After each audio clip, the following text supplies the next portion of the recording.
joyous greetings to you, our dear members and friends. Some of us were lamenting that for this year's convocation, we would not be seeing you in person.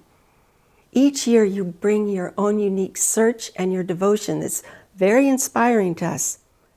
And this year, here I am in Paramahansa Yogananda's Mother Center, and with the exception of the camera people, I'm alone in this room. But I do not feel alone. As I look into the camera, I visualize you looking back, most likely from your homes in the different countries where Master's found you, and I feel invited in, a guest in your house. What an honor. When we created our monastic video, we did so picturing inviting you into our home, and we wanted to show you as sincerely as we could who we are, our love for God and Guru, our love for one another, and for you, Guruji's extended worldwide family. And during our time, today we will show this 15-minute video. Our topic is life in the ashram. However, for all of us who are following the Self-Realization Fellowship teachings, we are Guruji's disciples. And whether we choose the monastic path or the path of inner renunciation by living a God-centered life in the world, the goal is the same, God realization. Now, in selecting stories to share with you, something happened very early on. I realized that this is not so much about the nun stories as separate from your stories, but one big our story, the story of magnificent souls in the process of waking up. Now, we know that this life in the dream world can get intense, and sometimes it's helpful just to sit back. I invite you to sit back and relax. We're going to spend a few moments talking about the big picture. So let's start at the beginning, a mini review. How we first found the path and what followed is probably similar for most of us. We were at a place in our lives where not everything was pure joy. We realized that there was confusion and pain and some suffering too. And even if our lives were going fairly okay, what about everybody else? Did it have meaning? And we arrived at the three big questions. Who is God? Who am I? And why am I here? Many of us began by reading Guruji's Autobiography of a Yogi. And in that moment, he stepped into our lives. And he reached us, didn't he? With his warmth and openness, his humility, his wisdom and strength. And we began to receive answers to the questions of both our heart and mind. And there dawned a new hope, not only for us, but for everyone. And then we began to read the lessons, and Guruji introduced us to the God he knows and loves. I was raised Protestant, and we were taught that God and Jesus love us, but I had never heard Guruji's descriptions. He said, God is seductive beyond thought of competition. He is all the love of all the lovers who love. And God, as revealed to the devotee, is intimate, sociable, and indescribably lovable. And I thought, Guruji's giving me a God that I can not only love, but like, a God to have a relationship with in whatever we want. Heavenly Father, Divine Mother, God as friend, God through any of the gurus, and God even beyond form, all love, peace, wisdom, and joy. And then Master introduced us to who we are. Now, maybe you had heard a definition like this before, but it was brand new to me. He said, self-realization is the knowing in body, mind, and soul that we are one with the omnipresence of God, that we do not have to pray that it come to us, that we are not merely near it at all times, but that God's omnipresence is our omnipresence, that we are just as much a part of him now as we ever will be. All we have to do is improve our knowing. I had never heard that we are omnipresent. It was so big that I decided to set that concept aside and concentrate on what I could relate to, that we are each equally known by God and equally dear to God. And still I had a problem because I thought, God has everything. What does he want with me personally? And Master said, God does have everything except one thing. And what is that? Our love. And I never heard him express it more beautifully than in the second to the last chapter of his book, The Divine Romance. In that chapter, he was having a conversation with God, sentence to sentence type of conversation. This is what Guruji wrote. I asked God why he made this creation. Was it necessary for you? And he answered no, but I had no one to share my joy, and so he became the creator, but on one condition. He would impose on himself the same yearning and seeking that he imposes on his creatures. The same yearning and seeking. And Guruji ends with, what a grand thought to realize that he has imposed on himself the same exile that he has imposed on us, that he is seeking something too, our love. I think it was the word exile. I had no trouble relating to being in exile here on this earth plane. Here we are strangers in a strange land. It is not our home. But to think that God is in exile, that is a grand thought. And I thought it really matters to God whether we think of him or offer our affection. And I thought this relationship between God and us is one that has just got to come together. And it is this personal relationship with God that is the heart of the nuns' lives, and I believe for most of you as well. Are you ready for some stories? I'm going to take that as a yes. My first story is about a postulant newly arrived in the ashram, and this is her story. Not too long after entering the ashram, I had my first of many big tests. We postulants were informed that for the 4th of July there was going to be a baseball game, one team of nuns playing against another.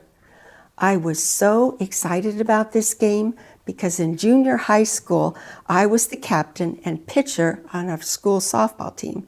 And frankly, I was considered the best player on the team, the pitcher of a team that had won 3 years straight. So you can imagine how excited I was at the prospect of pitching for my first ashram life baseball team. Then the floor completely dropped out from under me. Instead of being recruited to star pitcher, we learned that the postulants were going to be the cheerleaders. I was mortified. I always thought that cheerleaders waving those pom-poms around was just silly. Along with another postulant, we thought of going on strike. However, we knew we were now in the ashram and we really should not say no, and frankly, no excuse came to mind. So when all else fails, we meditated and came out with this. If we have to do this, we are going to be the best cheerleaders on the face of the earth. And truth be told, we actually had a terrific time. Moral of story.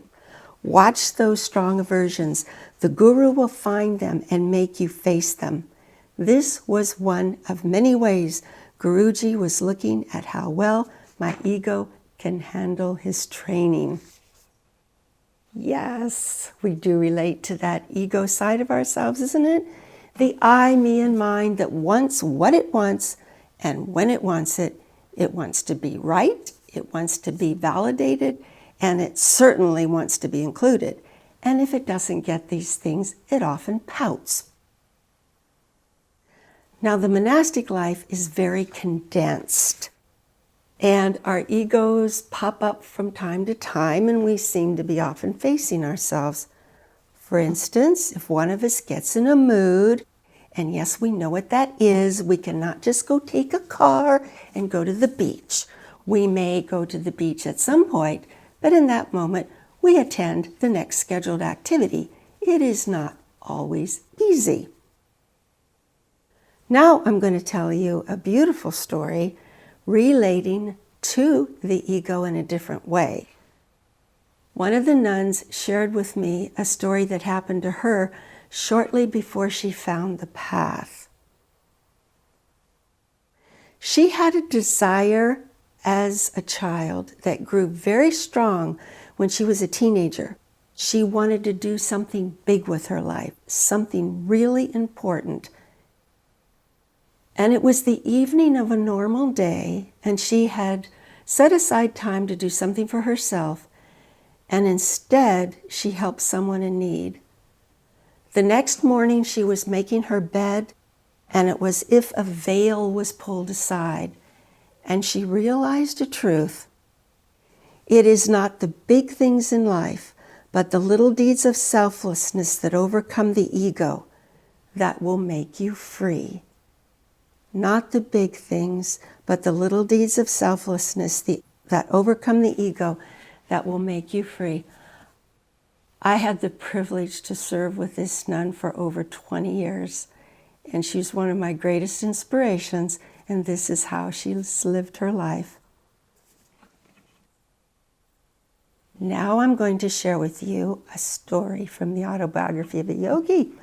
You know, we are so privileged to have Master tell us about what his life was like, his training under his master in Sri Yukteswarji's ashram. So this is the story as told by our guru.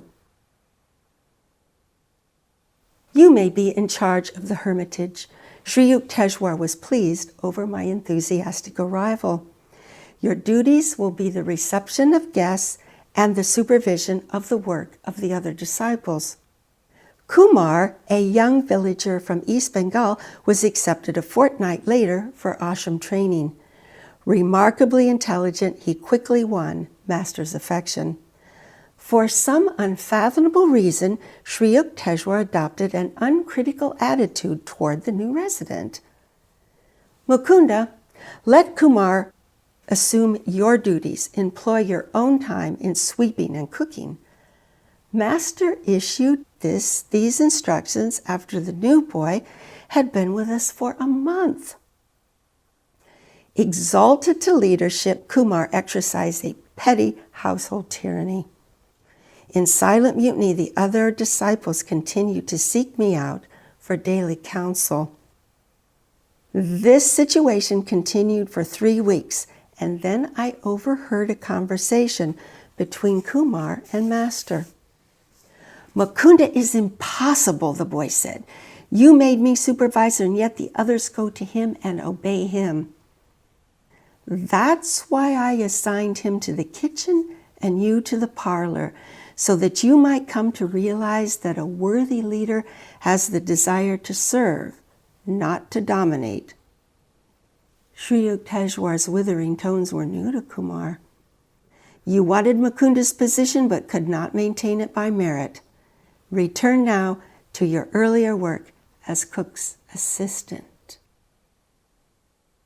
Now when we hear this, probably go, oh, that's so inspiring. Guruji has such a wonderful attitude, and yes, it's inspiring until it happens to us personally. Such as one day you learn that your favorite duty has been given to someone else, and you are now supposed to employ your time in duty ... And the ego, ever ready to have its say, says, excuse me, I have 2 problems with this. Number 1, I do not want to lose my favorite duty. And number 2, I am so not interested in duty ... What to do? So being the spiritual beings that we are, we say, Master, this is going to be really hard. However, thy will be done, not mine. So we accept it. Score a point for Team Soul. However, remember when I said this is a very condensed life in the monastic order? Imagine having a number of these tests coming to you right in a row for a number of days, and you finally reach the point where you're just up to here, and there's nothing left to do but have a heart-to-heart with the Guru. And so, meaning business, you look Guruji straight in the eyes and you say, I am so not ready for these graduate courses in advanced surrender. Stop pushing me. Have you ever told Master to stop doing something when he knows that it represents the next step in your soul's unfoldment? Doesn't work, does it? Can't you just see him with a smile and twinkly eyes, almost even winking at us and saying, trust me, follow me. I'm taking you home. The obvious difference about monastic life is that we embrace vows. We do not marry and have children, but we have a beautiful, deep sisterhood and a wonderful family in oneness with all of you. Each year at Convocation, we make an announcement that anyone between the ages of 18 and 40 who are free of family and other obligations are welcome to inquire at the information desk. But this year we don't have an information desk at the hotel. So at the end of our time together, there will be displayed an email address for the Nuns Ashram Admissions Council. And for any of you who would like to speak with us, please email us and we'll get back to you as soon as we can. We'd be so glad to talk with you. Now let us return to the idea of a personal relationship with God.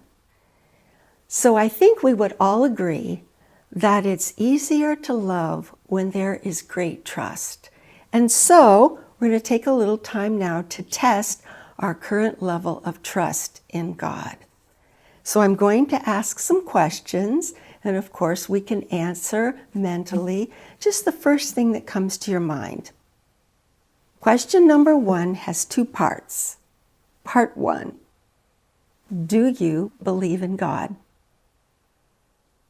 Part 2, do you believe in a God who believes in you? Next question, do you feel you can approach God with any emotion, including being angry with him?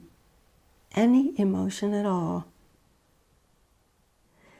Next one, do you believe that you can joke around with God, that the Creator is bubbling over with humor, and that you can make God laugh? Do you believe that God views you and everyone completely without judgment or even mild disappointment? Do we really understand what unconditional love is? This is a beautiful story that was told to me by one of our members. She was going through a very difficult time in her life. A very close relative had just died. Her job was not going well, and she was having health issues. Her emotions were all over the place, and she was missing meditations.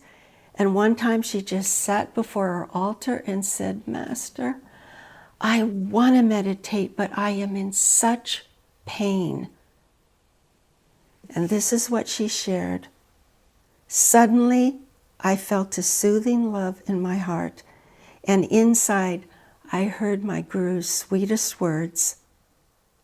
I feel what you feel, and I am here, just loving you. I remained in his embrace for a long time and knew that eventually everything would be all right. In the ashram, we have our struggles too. We lose those dear to us. Sometimes our meditations are much harder than others, and we feel bad if we hurt someone. but we always have our guru to help us if we but ask. This is a recent satsanga question. I often feel I have failed at my meditation. My mind was all over the place, or it was too short, or frankly both. And it feels like Guruji is disappointed in me. And it is that awful feeling that haunts me. And often because of it, I will avoid connecting with him inside. I am afraid of his disappointment and criticism. Now, to the dear one who wrote this, you are not alone, but we have got to ask ourselves where these critical messages are coming from. Past lives? Our parents? Teachers? They are not the message from our Guru and God, and we cannot project these critical messages onto them, because two things will happen if we do. Number one, we will never be good enough. And number two, how will we ever trust God? You wouldn't expect an attitude like this from a good friend. Unconditional love, that is what they are offering us. Try this instead. For one reason or another, our meditations have been haphazard and short, and a whole week goes by and we're missing that connection, but we feel guilty about it. So we approach our altar and kind of hang our head and say, "Hello, Master." And he says, "Welcome back. I've missed you. Tell me, what is in your heart and mind today?" That is the message of one who loves unconditionally. He's our cheerleader. He's our best friend. Question: is there anything within you that feels unworthy? Anything that feels unworthy? If so, our Guru would say to eradicate it. Trust instead in their unconditional love. All they care is that we make new choices. We're learning, we're changing. The next topic is one of my favorites. What is the role of humor in trusting God? Next to divine love, I think it's the greatest gift that God has given us. And they say Master had a wonderful sense of humor. Mrinalini Ma said, Master had a wonderful, very contagious laugh. Like every cell in his being would laugh with joy. It was real joy. So now I'm going to tell you a few stories that I hope will give you a smile. The first one you may have already heard because it was told by Mrinalini Ma during one of the convocations. Each year, the nuns have a meeting for those who would like to explore monastic life. And as the ladies were coming into the room, we heard a gentleman almost running, saying, "Whoa, stop, don't take her. She's my wife." We didn't take her. She actually came for her daughter instead, and her daughter is now one of the nuns. This next story, those of you who have already seen our monastic video, I was having a discussion on the lawn with the novices. They wear the dark blue. And so this was a time we were having another discussion, and we were reminiscing about Sri Dayamata's near-death experience. You may recall that she was rushed to emergency surgery, and during that time she saw into the light and joy of the higher realms. And there came emerging out of the Om sound a voice that gently said to her, "This is death. Are you ready for it?" And Dayamata replied, "Yes, Divine Mother." And then the voice said so sweetly, "But if I ask you to stay for me?" And she replied, "You would ask me to stay for you? Yes, Divine Mother, let me serve you." So I asked the novices, now, if this situation happened to you and Divine Mother asked you to stay, how would you reply? And I looked around the circle, and there were nods of yeses, and one of the novices said, of course I would stay. I would stay as long as she needed me to. But there were some twinkly eyes over here, and I said, what would you say if Divine Mother asked you to stay? And she said, I would say, no, Divine Mother, but you're welcome to ask her. I'm sure she'd be happy to stay. That was so unexpected that we roared with laughter. There is so much humor in our lives. Now, there is a moral to this story, and that is you cannot put the nuns in a mold. We're from 25 countries and very different, just as we can never put you in a mold.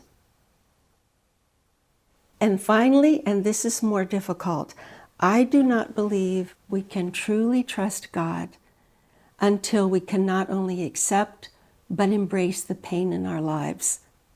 Not in the time when it's most intense, then it's sufficient just to get through a single day, and then the next, and then the next. But when we're out of it and we see what we've gained, that we're deeper in some way, with more understanding, maybe with more compassion, we see that it was worth it. And all along the way, the Guru's wisdom has helped. Through every trial we grow. All the suffering we experience has a meaning. All that we experience has a meaning. And then Master was talking about this drama of life, this delusive play. And he said, this whole drama is between pain and love. Your love must be greater than your pain.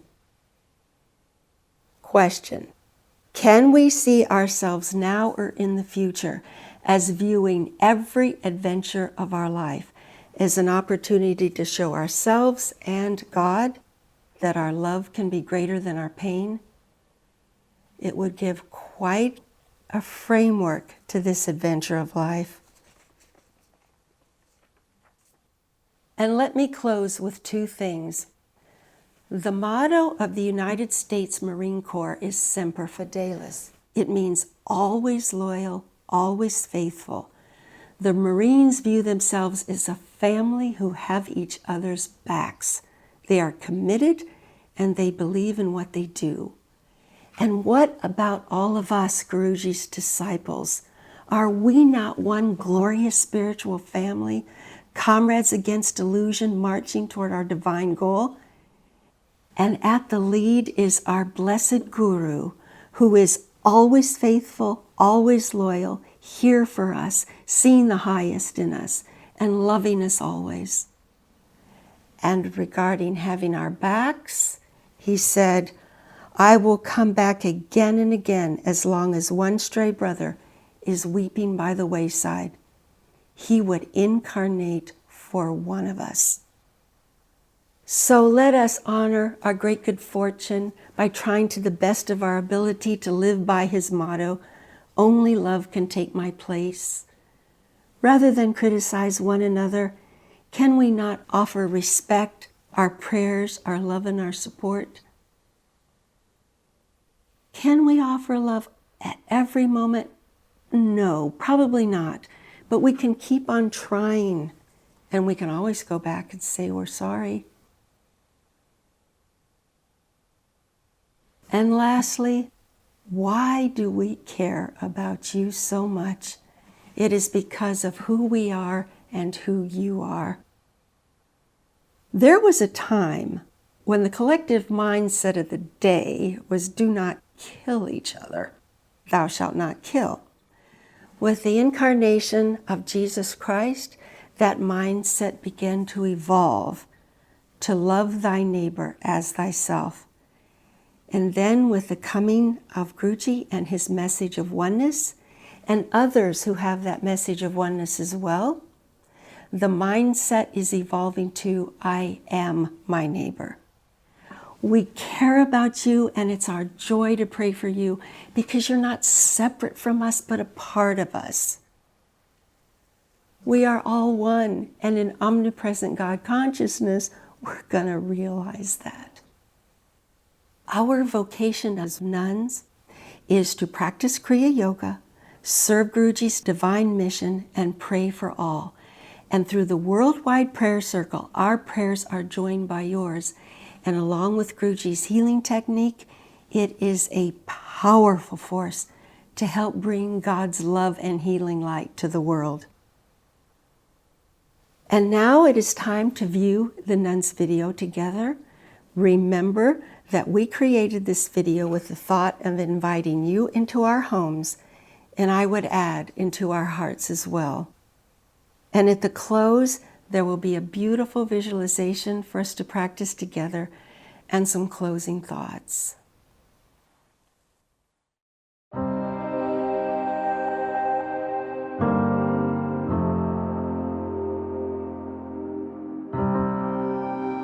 All over the world, there are groups of souls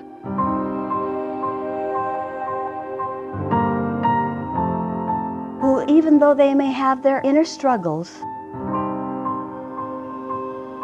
have said to themselves and to God,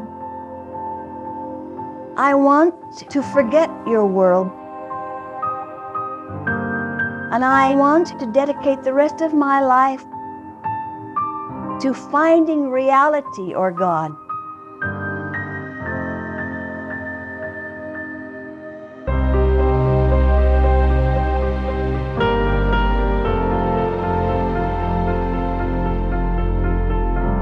When I first came on the path, there was something Guruji said that sort of struck me. He said that it was inconceivable for him to give God a second place in his life. God is everything for us, and it's not like you can't do that out in the world, but here the environment is so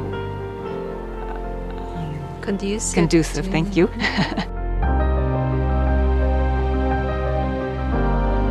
It's hard to pick just one thing that I love about this life. I think the main thing is that it's so focused.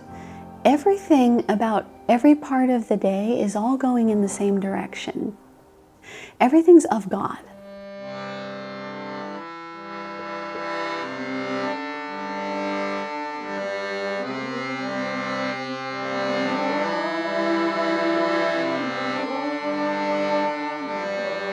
The postulant training lays the foundation for the monastic life. Everything is very structured. There is a time for meditation, for study, for introspection, even physical exercises such as Hatha Yoga and so on. The idea is that they carry that backbone of balance routine when they move on to the larger community.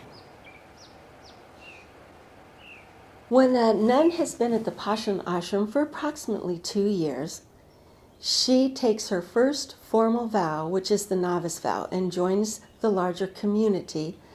And that means she joins the rest of the nuns in serving Master's worldwide work.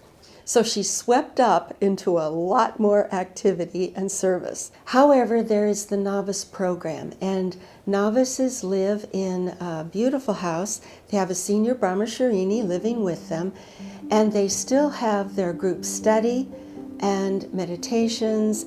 What they learned as the foundation at the Passion Ashram is simply carried over.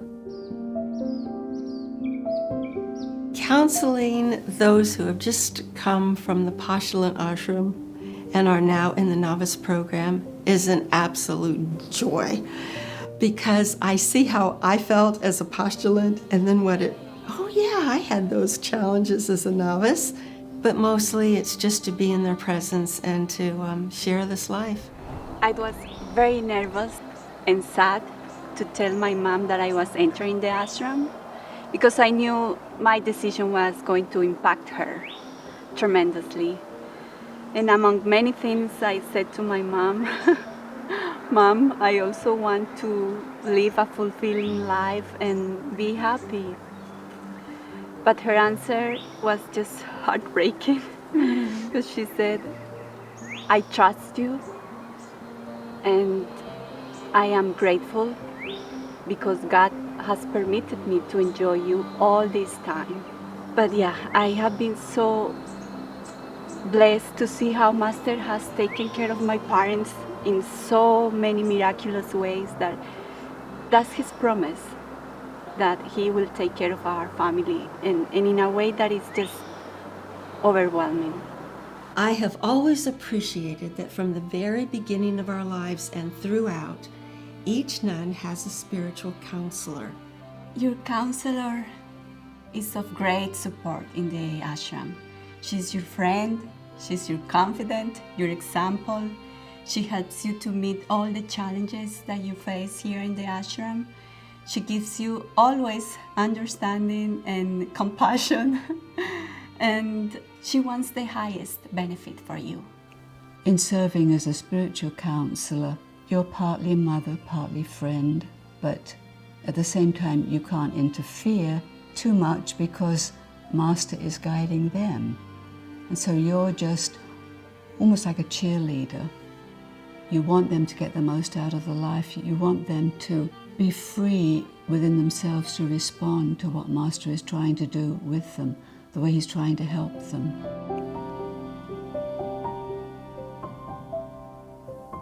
After convocation, I came here to the Mother Center and volunteered for a few weeks. Spending time here with the nuns was the defining moment for me. Experiencing their joyous everyday life of meditation and rite activity, seeing how they strived to live Master's ideals of working together with love, harmony, kindness, and humility, there was no turning back. I knew I had come home. The defining moment for me to become a nun was when I felt that great calling from Master. And this was a moment that I will never forget. I had a beautiful large picture of Master, the last smile. And I stood in front of the picture, and at that moment, for the first time, the thought came to my mind, become a nun. And I was showered with such love and joy, which I have never felt before. I was quite happy and satisfied with how my life was going before I entered the ashram. I really wasn't thinking of the monastic life per se, but something changed when I started practicing Kriya and really working on deepening my meditations and my relationship with God. He started becoming more real to me. And there came a point where I just knew I wanted to give my life to him completely. Before I entered the ashram, I carefully restudied the chapter Years in My Master's Hermitage in Autobiography of a Yogi, and I thought I was signing up for a life of strict discipline and training, and I felt ready for it. I wanted to know God in this life at all costs, even if it meant suffering. What I never expected was that it would be such a joy-filled and joyous life.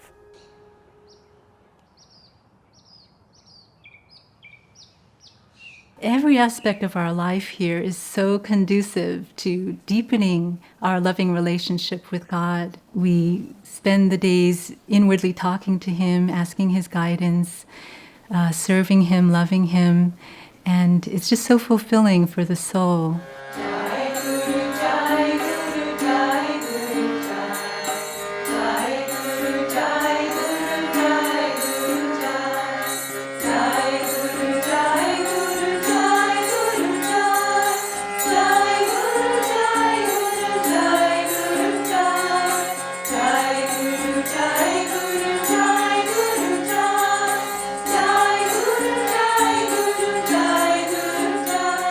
Our spiritual sisters are such beautiful examples that inspire us because of their God-reminding qualities, and we support and strengthen each other on the path. We are from 25 different countries, we have different backgrounds, and we come from different walks of life. This bond of sisterhood is so sincere, and I truly feel Master's presence in each of my sisters. We learn from our sisters, but what we bring forth more and more is that divine uniqueness that God placed just in us.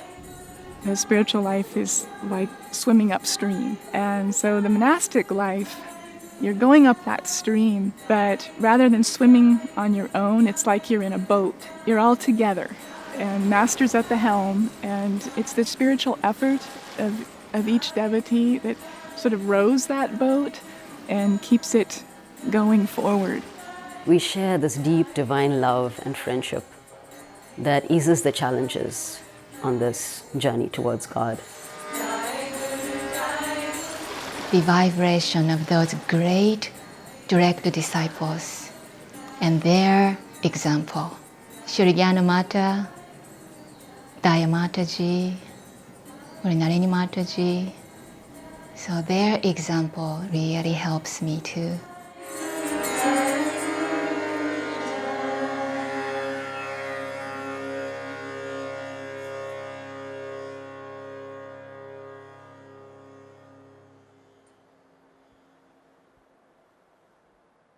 In the ashram, meditation and service just go hand in hand. They complement one another so perfectly, because in meditation we dive deep into that presence of God within, and we gather all the love and joy and peace of that communion with God. And then when we serve, we have that opportunity to pour that out to others and to give that to serving our Guru's work. There are currently 4 different ashrams that the nuns reside in. I serve at our Greenfield ashram in Front Royal, Virginia. Greenfield's magical. It's beautiful. The power of God in nature is overwhelming. It's very alive. It's vibrant.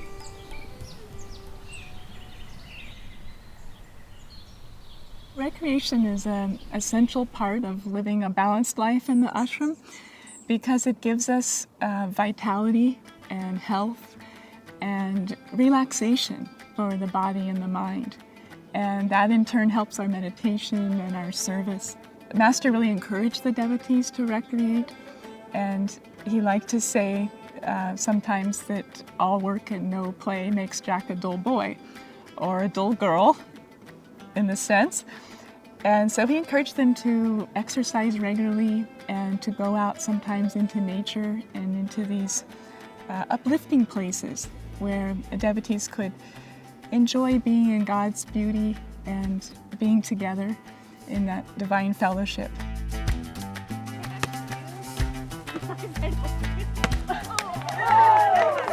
Even when we get busy, I find it so much easier here to lead a balanced life. Divine Mother, spread thy mantle of peace, over all the earth, that the people and leaders of all nations, may learn to live together, in true peace, and divine harmony. Let us raise our hands and chant Om for world peace.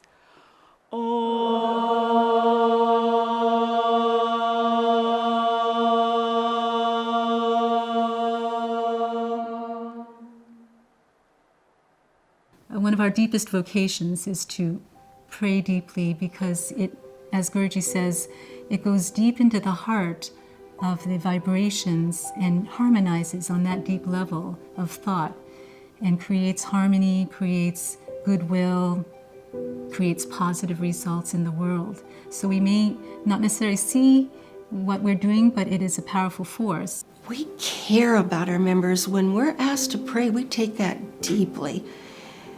Our members are part of us.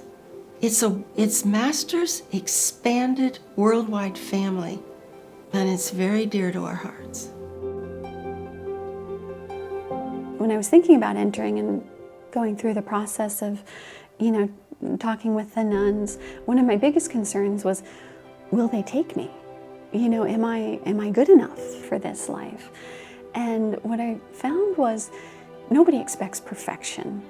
The only thing that's really important is that I was willing to change.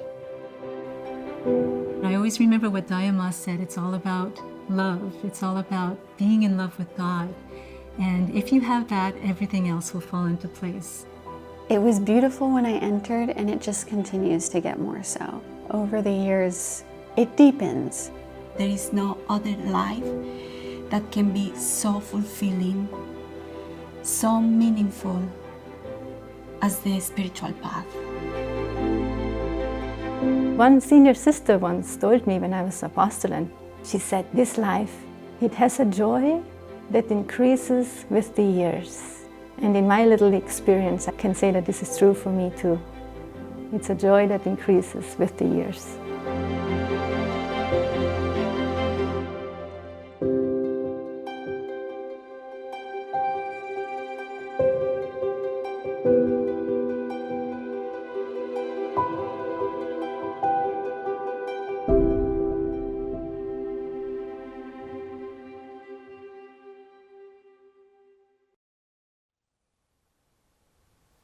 And now, with this same feeling, I invite everyone to close your eyes and visualize that you're in a beautiful setting, perhaps in nature, one of your favorite places. You're alone and you feel comfortable and with a great sense of well-being. And Master appears before you and looks into your eyes. What does he see? Our faults, our limitations. He sees God reflected in your magnificent soul. And I also think he sees himself there because of his God consciousness. Guruji is so powerful and so ready to help us.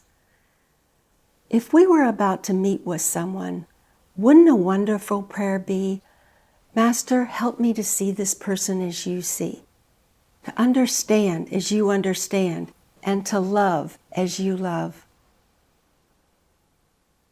We are all so loved and cherished by the God who made us, and not just at some point in the future, but right here, right now, as we are. And as we keep applying Guruji's teachings to the best of our ability, we are waking up. And wake up we will. It is our destiny. Joyous, joyous convocation to all of you. Jai Guru, Jai Ma.